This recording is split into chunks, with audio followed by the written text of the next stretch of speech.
Hey, before I get started talking about the fight nerds and the topic of this video, I want to throw this little disclaimer out there.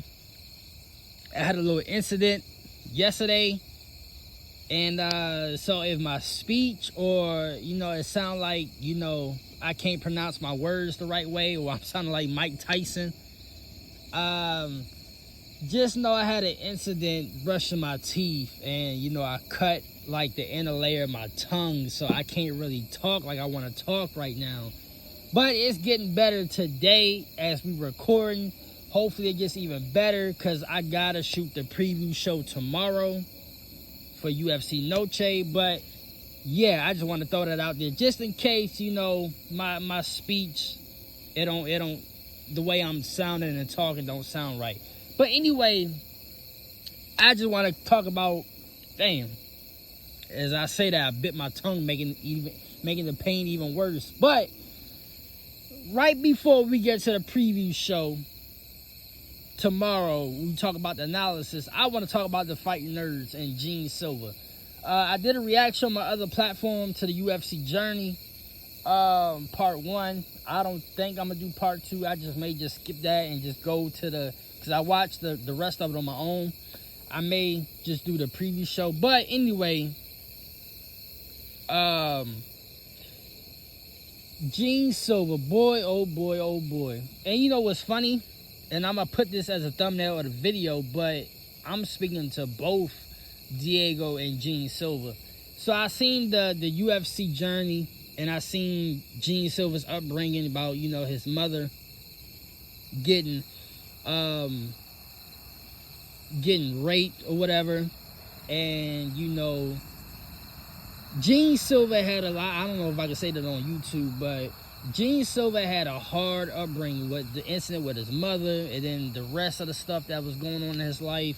So basically he used MMA as a way to have control, aggression, and an outlet for him to cope with all the bad stuff that's been happening throughout his life.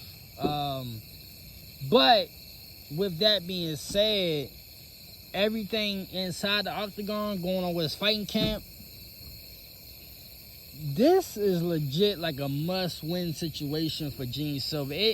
To me, it's really not, because I feel like all the fighting nerds fighters, they can bounce back, bruh. These niggas can bounce back, but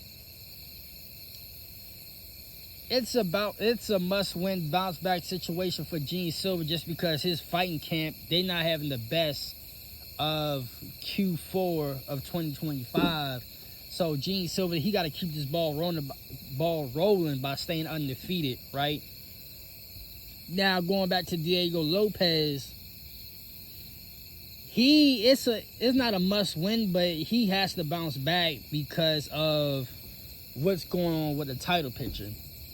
Some people believe, honestly, some of the fans and Dan Hooker, because I think Dan Hooker, he spoke about this. He believes Marcel Evlov is going to get passed up again, and Leron Murphy may not even get the title shot. I still believe that Volk and Leron Murphy, that fight is getting booked over, because it's supposed to be Volk and Yair 2, the rematch. But I think Leron Murphy, the shit he did against Aaron Pico, they gonna have Leron fight for the title. So Yair, that rematch is getting passed up. But according to Dan Hooker, he believes the winner of Gene Silva, especially if Gene Silva wins, Gene Silva will probably get a title shot over any of them. But Diego Lopes, he got to bounce back just because of the way he fought Volk. And I said it on my other platform, Diego really didn't do that bad against Volk. I felt like he did put Volk in some bad predicament positions where if he would have just stayed on the gas, pedal to the metal, he would have got Volk out of there. Because there was a couple shots that Diego gave Volk that actually stunned Volk, but Diego let Volk off the hook. He let him recover. And so Volk just basically beat Diego just based on more octagon experience and IQ. Really. So Diego, I still think Diego has a shot at Volk. He just gotta stay aggressive and stay going forward. Now, with that being said, he has to get through Gene Silva. So in a way, this Diego needs to bounce back, because if he wins against Gene Silva, I don't think he's going to get the automatic rematch against Volk, but I think that he would get winner of the next title shot. Now, Gene Silva, for what we know right now, and I still think it's Leron Murphy, Gene Silva, I still think, like I said, even though I still think it's going to be Leron and Volk, Gene Silva with a dominant win over Diego Lopes like he did against Bryce Mitchell, that might put him in some very interesting conversations where now these niggas in the back they're gonna have to think very hard. Do we do Volk and Leron, or do we do Volk and Gene Silva? You know, and honestly,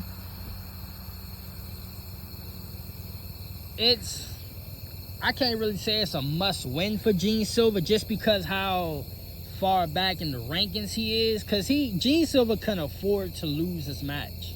Honestly, like, my personal opinion, he can afford to lose this fight and still be good at the end. But it's just other things surrounding Gene Silva that's kind of making it like the pressure is on him more than it should be. So it's going to be interesting. I'm going to talk about the fight in a more in-depth, detailed manner tomorrow on the preview show.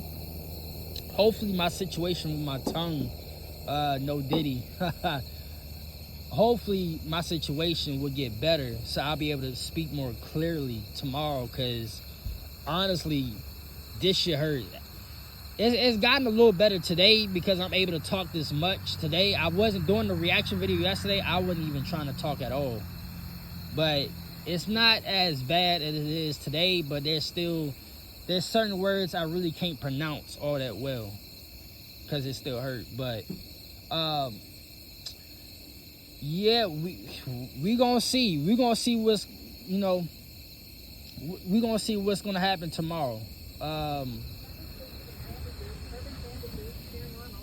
Yeah, man.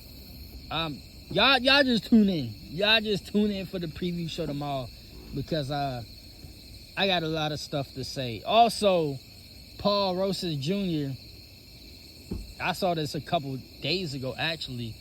Paul Rosas Jr. was supposed to be on this card, but he's actually hurt, so we're not even going to get to see him, see his fight on this card. So, but overall, this card ain't bad. It's just, y'all know, we going against boxing with Bud Crawford and Canelo. So this weekend is going to be crazy hectic. But I dragged this video out way too long than what I anticipated. Y'all just make sure y'all tune in for the preview show tomorrow. So until my next video, I'm going to holler at y'all niggas later, man.